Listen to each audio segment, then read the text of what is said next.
Hello बच्चों, आज मैं लेके आई हूँ अनौपचारिक पत्र। और अनौपचारिक पत्र का विषय क्या है कि गांव में रह रहे अपने दादाजी को कोविड-19 महामारी के समय कोरोना योद्धाओं की अति सराहनीय भूमिका के लिए पत्र। तो ये है अति सराहनीय, यहाँ पर यह और आएगा। तो गांव में रह रहे अपने दादाजी को पत्र लिखना है, कोरोना योद्धा यानी कि जो कोरोना वॉरियर्स हैं उनकी अति सराहनीय भूमिका के लिए पत्र। तो हम शुरुआत करते हैं सबसे पहले अपने पते से। यहाँ पर अपना पता लिखा जाता है और हम परीक्षा के समय यहाँ पर अपने पते की जगह लिखते हैं परीक्षा भवन और डैश डैश शहर और फिर जो नीचे तारीख दी होती है, ये चीज़ें आती हैं। और अगर आपकी घरेलू परीक्षा है तो उसमें आप पता लिख सकते हैं अपना, अन्यथा जो आपकी वार्षिक परीक्षा होती है या बोर्ड की परीक्षाएं होती हैं वहाँ पर अपना पता शो नहीं करते हैं, तो उसकी जगह परीक्षा भवन लिखा जाता है और शहर लिखा जाता है और डेट लिखी जाती है। तो ये है पत्र की शुरुआत। फिर आगे क्या है, हम शुरू करते हैं पढ़ना। आदरणीय आदरणीय दादाजी, सादर प्रणाम। मैं यहाँ पर कुशलतापूर्वक हूँ और आशा करती हूँ कि आप भी सकुशल होंगे। लगभग 1 वर्ष हो गया है आपको गांव गए और कोविड-19 महामारी के कारण अब की बार हम भी छुट्टियों में आपके पास गांव नहीं आ पाए। इतने महीनों से हम सब घर पर ही हैं, न स्कूल जा पा रहे हैं और ना ही कहीं और।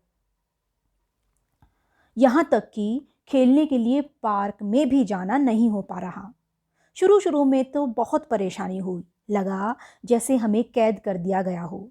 बाहर न निकल पाने की छटपटाहट के साथ साथ कोरोना वायरस का डर। हम सब इतने भयभीत थे कि न जाने ये कोरोना वायरस क्या करने वाला है। पर धीरे धीरे हमें समझ में आने लगा कि अगर हम सफाई और सावधानी रखें तो हम खुद भी सुरक्षित रह सकते हैं और दूसरों को भी सुरक्षित रख सकते हैं। 2 सबसे ज़रूरी आदतें बनी, एक तो बार बार हाथ धोना और दूसरा मास्क पहनने की आदत डालना। अब आगे क्या है, लेकिन दादाजी इस पत्र में मैं आपसे बात करना चाह रही हूँ उन लोगों के बारे में जो चाहकर भी घर पर नहीं रह सकते थे, क्योंकि उनके बिना इस वायरस का मुकाबला कर पाना बहुत ही मुश्किल था और है। हाँ दादाजी, आप सही सोच रहे हैं। मैं बात करना चाह रही हूँ कोरोना योद्धाओं के बारे में, जिन्हें हम कोरोना वॉरियर्स के नाम से भी जानते हैं। अब आगे क्या है देखते हैं।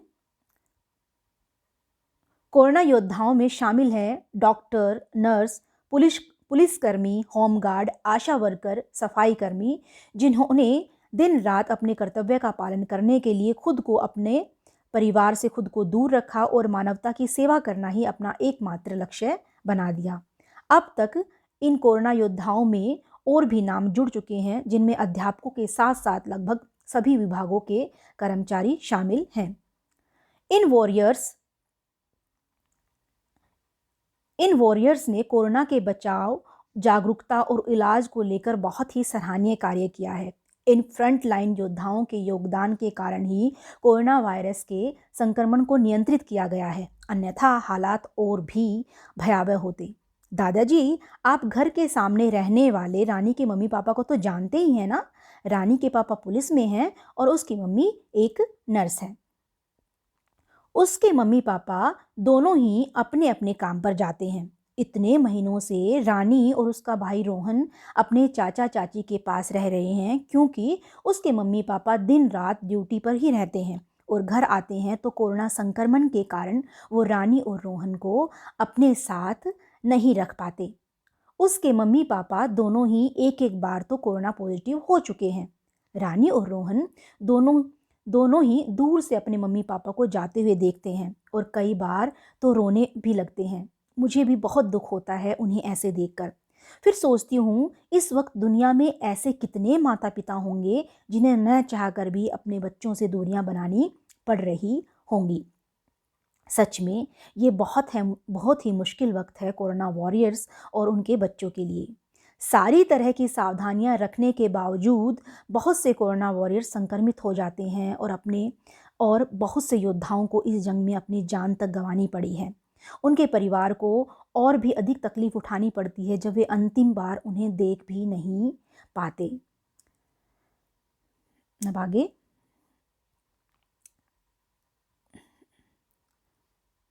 लंबे वक्त तक पीपीई किट पहनना भी इन वॉरियर्स के लिए किसी चुनौती से कम नहीं है, क्योंकि लंबे वक्त तक पहने रहने से उन्हें घबराहट होने लगती है, पूरा शरीर पसीने से तरबतर हो जाता है, लेकिन पानी तक नहीं पी सकते। पुलिसकर्मी, अध्यापक, होमगार्ड, आशा वर्कर और अन्य विभागों के कर्मचारियों की सेवा को भी कम करके नहीं आंका जा सकता। ये वॉरियर्स भी दिन रात मानवता की सेवा में लीन हैं, चाहे सर्वे का कार्य हो, चाहे क्वारंटाइन सेंटर में ड्यूटी हो, या कोरोना संक्रमित तक आवश्यक सामग्री पहुंचाने का कार्य हो। इन्होंने हर जिम्मेदारी को बखूबी अंजाम दिया है। दादाजी, मैं सोचती हूँ कि हम लोग कैसे इन कोरोना वॉरियर्स की चुनौतियों को कम कर सकते हैं, या ऐसा क्या कर सकते हैं जिनसे कि इनकी मदद हो पाए। तो मुझे अमिताभ बच्चन की ये पंक्तियाँ याद आती हैं कि जब तक दवाई नहीं, ढिलाई नहीं, 2 गज दूरी, मास्क है ज़रूरी। हम सोशल डिस्टेंसिंग का पालन करें, अनावश्यक रूप से बाहर ना निकलें, हमेशा मास्क पहन कर रखें, अपने आसपास की स्वच्छता और अपनी शारीरिक स्वच्छता का ध्यान रखें, बेवजह वस्तुओं को न छुएं, प्रतिदिन व्यायाम करके अपनी रोग प्रतिरोधक क्षमता को बढ़ाएं, ऐसा भोजन करें जो पोषक तत्वों से भरपूर हो। अपनी प्रतिरक्षण क्षमता को बढ़ाने के लिए तुलसी, अदरक, इलायची, लौंग, हल्दी इत्यादि से निर्मित गाढ़े का सेवन करें। इसके अतिरिक्त हर उस चीज़ का ध्यान रखें जो हमारे स्वास्थ्य के लिए हितकर हो, ताकि हम कोरोना से संक्रमित न हों और कोरोना वॉरियर्स के लिए और अधिक परेशानी और खड़ी न करें। हम खुद को बचाएं तो हमारा परिवार संक्रमित होने से बचेगा, हमारा मोहल्ला बचा रहेगा, फिर हमारा शहर, फिर हमारा राज्य, फिर हमारा देश और फिर ये पूरी दुनिया। इस प्रकार हम ये श्रृंखला तोड़ने में कामयाब रहे तो बहुत ही जल्दी हमारी धरती इस वायरस से मुक्त हो जाएगी। फिर से हम लोग स्कूल जाएंगे, पार्क में खेलेंगे, दोस्तों के साथ मस्ती करेंगे, शादियों में जाएंगे, दोस्तों की जन्मदिन की पार्टियां होंगी और वो सारी रौनकें लौटेंगी जो आज गुम हो गई हैं। मैं ईश्वर से प्रार्थना करती हूँ कि वो वक्त बहुत ही जल्दी आए जब पहले जैसा सामान्य हो। दादाजी, मैं अंत में यही कहना चाहूँगी कि सच में ये वक्त बहुत ही परेशानियों से भरा रहा है, लेकिन ये हमें बहुत कुछ सिखा के भी गया है कि कैसे विपरीत परिस्थितियों में अपने आप को और अपने परिवार को बेहतर महसूस कराना है, कैसे एक दूसरे की मदद करके सच्ची खुशी का अनुभव किया जा सकता है। अगर हम सब साथ हों तो बड़ी से बड़ी मुश्किल भी आसान हो सकती है।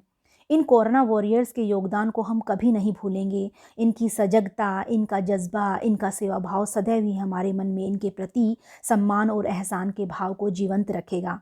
दादाजी, आशा करती हूँ बहुत जल्द आपसे मिलने का अवसर मिलेगा। आप अपनी सेहत का ध्यान रखिएगा।